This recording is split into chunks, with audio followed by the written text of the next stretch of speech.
Ayan, magandang gabi po mga kapatid na guro sa buong bansa at hayaan niyo po ang bumati ng maligayang Pasko po sa inyong lahat. At nagpapasalamat po tayo doon sa mga nakiisa, sumuporta, pumunta sa ating year-end assembly at Christmas party na rin po kahapon.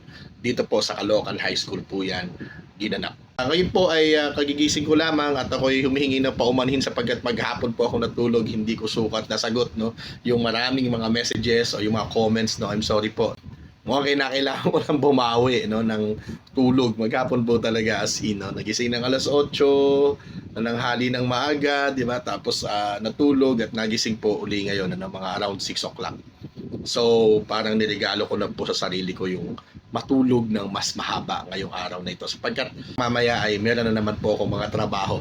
Gusto lamang natin magbigay ng reaksyon dito po sa mga speculations tungkol dito sa sinasabi po na true tranches ibibigay yung ating SRI.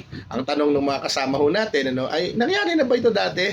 Diba? At ano kaya ang mangyayari ngayon na 2 tranches yung ating SRI? Pero bago yan, babatiin ko po muna yung mga kapatid ho natin dyan sa Pasay City West High School. Napaka-special po na pagbati. Sila lang ang babatiin ko po ngayon. Siyempre si kapatid na Bebs Biboso sa Biboso team, si Shaira Balauro, Jessica Moraleda, si Twinkle Galang, Manilin Dulin, Angie Villegas, at si Lairisa Cantor. At yung nanalo po sa raffle dyan, sa kanilang Christmas party, si Ma'am Len Buison. Hindi ko alam kung ano na panalunan din yung sinabi, ha?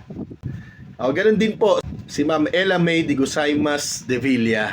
At yun ding the foreigner team, si kapatid na Junjun Sakay. And of course, syempre special na pagbati sa aking kaibigan, si kapatid na Paul Dizon dyan po sa Pasay City West High School.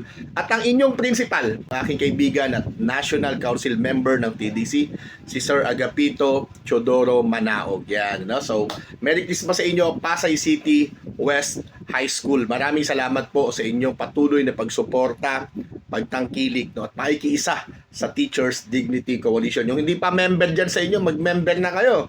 Yung principal nyo nga, member di ba? Kayo pa kaya, di ba? Yan ang sinasabi ko sa inyo, mga kapatid dyan sa Pasay City West High School. Well, balikan natin yung tanong. Nangyari na ba in the past na yung ating SRI ay ginawang true tranches? Yes po. In fact, noong 2019, kung matatandaan po ninyo, nakuha natin bago magsara ang taon ng 2019 yung 7,000. At yung remaining 3,000 ay nakuha natin nung bagong taon na, nung 2020 na. In fact, February na nung nakuha po natin ito. So, may mga gayon po. Tayo po ay nakikiisa doon sa sentimiento ng ating mga kapatid na guro na bakit kapag ka-benepisyo ng mga guro and ng mga empleyado, for that matter, nating maliliit ay laging delayed o kaya laging nauubusan ng budget. Samantalang alam naman natin na malaking bahagi ng pondo, lalo na nitong nakalipas na mga taon, ay nauwi sa nakawan, nauwi sa pagnanakaw. So hindi ito nabantayan ng maayos ng ating gobyerno mismo. Na yung iba ay sangkot nga doon sa mga pagnanakaw po na ito. Nakalulungkot lang sapagkat kapag para sa mga empleyado, kapag para sa ating mga maliliit, pag para sa ating mga kawani o mga guro, ay sobrang higpit ng pulisiya. One thing that we can appreciate dito po sa ating Department of Education ngayon ay gumawa naman po ng paraan na makumpleto yung 20,000. Well, the DepEd seemingly gave us the assurance that we will receive the maximum amount of 20,000 pesos for this year's SRI.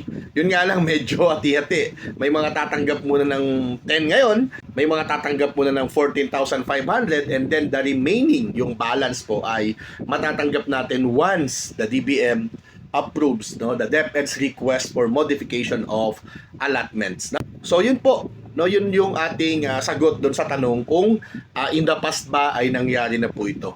Yes po, nangyari na. Hindi ko lang po sure kung once lang ba ito nangyari o twice, hindi ko makita ang record. Pero yung 2019 sure po tayo dyan. But hindi lamang tayo maghihintay. We will continuously engage both the agencies, the Department of Education and the Department of Budget and Management. As we always do, hindi naman po natin to pinababayaan. Kaya po sabi natin sa ating pahayag kahapon, dapat po tayo ay maging mapagbantay. Let us be vigilant. And at the same time open sapagkat meron naman po tayong line in both agencies of the DepEd and the DBM. Sana matanggap na po natin ito kung sakasakali bago magpasko no, yung first tranche, at bago magbagong taon naman yung second tranche kung kakayanin, no. So sige po, maraming salamat sa inyong lahat mga kapatid na guro, and please join TDC, promise masaya dito. Thank you.